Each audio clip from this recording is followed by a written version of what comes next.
தந்தாரே என்றும் நிரந்தர முதல்வரே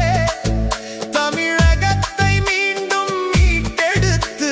தருவாரே ஏறு கலப்பை பூட்டிய உழைப்படா ஆறுமுகம் பேர் கொண்ட சாமியடா ஆட்சி மாறும் காலம் அறிவித்தான் ஆண்டவன்டா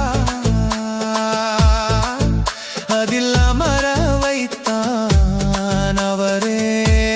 முதல்வன்டா தமிழ்நாட்டை காக்க வந்த தன்மான தமிழனே கொங்கு வீரம் கொண்ட சங்க தமிழனே தங்க தமிழனே அசல் தமிழன் நீதான் ஆளப்போகும் அசல் தமிழன்